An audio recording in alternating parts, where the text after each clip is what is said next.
Hi everyone! Welcome to the Empath Arc. It's another love reading, timeless and general. Take what resonates lang po. Maybe some part of the reading makaresonate kayo. Some part of it hindi. Totally makaresonate na parang kwento ninyo ito. Or hindi naman kaya dahil iba't ibang mga energies, iba't ibang mga love connections. Pero tignan po natin kung ano ang mga messages sa reading na to. Mga aral at gabay sa buhay, pag-ibig, and life in general.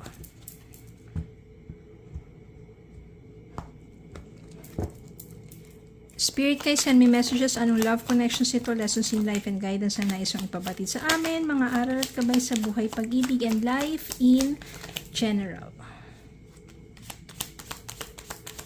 Ano kayang love connections ito at mga gabay, aral sa buhay, pag-ibig? Let's see kung ano mga mensahe dito. Page of Pentacles. Ace of Wands, the Moon,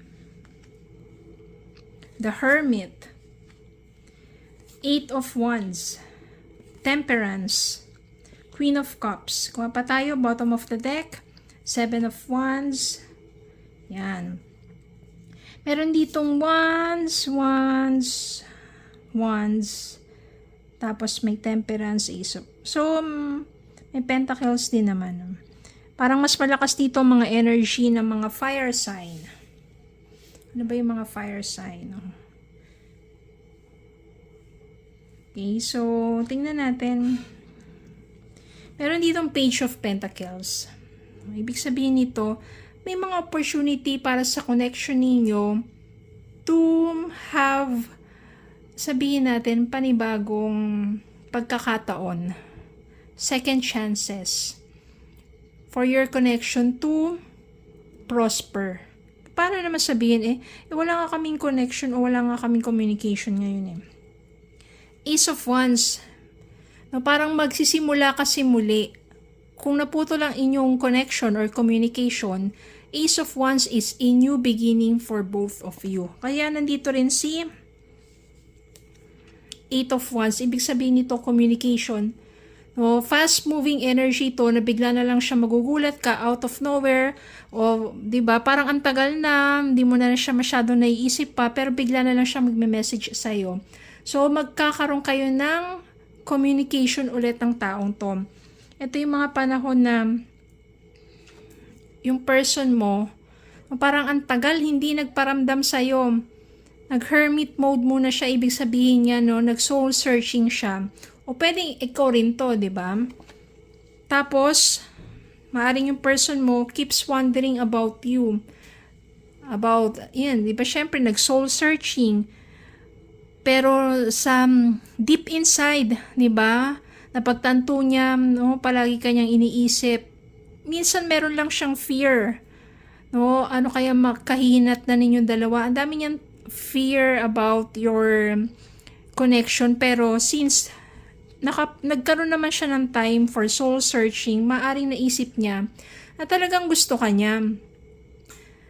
Diba? Kaya siguro yung dating takot niya ngayon, na-realize niya na kailangan niyang mapaglabanan yun or napaglabanan na niya yung takot na yun. Kasi kung gusto ka naman talaga niya ng taong to, diba, ay natutuloy din naman talaga. Then, after na soul searching niya, yun na nga, may message siya bigla sa'yo, kakamustahin ka. So, sa umpisa parang nagsimula ulit kayo, kamustahan, ganyan, sa chat, o kaya tawag, ganun. Kasi nakikiramdam yan Kung parang may tampo ka ba sa kanya, or inis, ganun. Diba? Pero, parang dumating lang talaga yung right timing para sa inyong dalawa. Kasi, di ba may mga iba nga dyan, nag-propose na, engaged na sila, hindi natutuloy yung kasal kasi biglang nare-realize ng isa, ay, hindi pa pala ako ready. So, nasasaktan lang yung isa, di ba? Bakit ka nag-propose? Hindi ka pa pala ready. Pero, ganun na nga, mahal nyo naman ng isa't isa, biglang meron lang takot, may mga doubts and worries lang.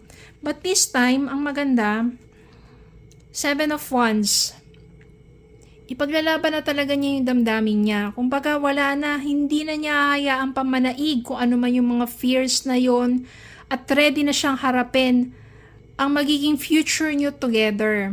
Dati kasi siguro, paano kapag hindi nag-work? Paano kapag ganyan ganito? Diba? Kaya biglang umatras. Diba? Umurong.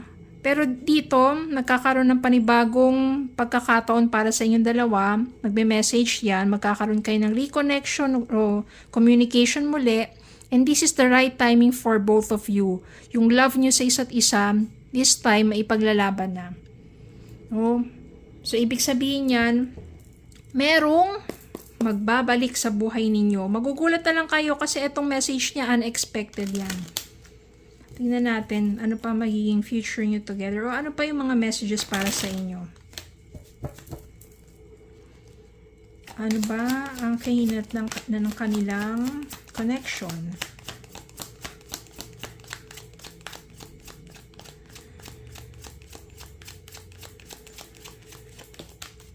Yan.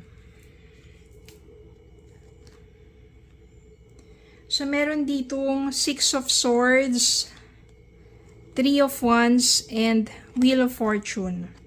Six of Swords, no? Siguro kasi itong taong to, dati na itong nasaktan.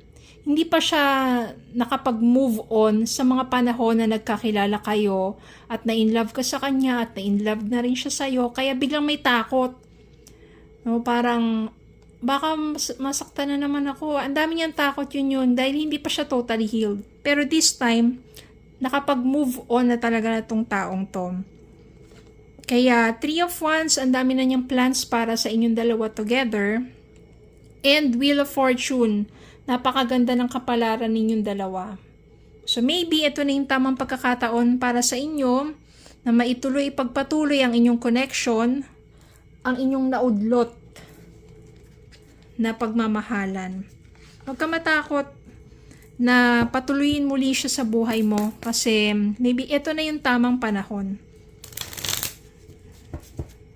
Ganun talaga minsan, no? Kapag ka nauunahan ng fear at saka hindi pa totally healed at saka hindi pa talaga ready, bigla na lang nawawala, syempre masakit para sa'yo. Especially kung nag-ghosting, diba? Pero kapag yan, soul searching, na-realize niya at maaring sa mga panahon na yun na wala kayong contact ay yun na nga, natakot din siya na mawala ka sa buhay niya. Message para sa kanila.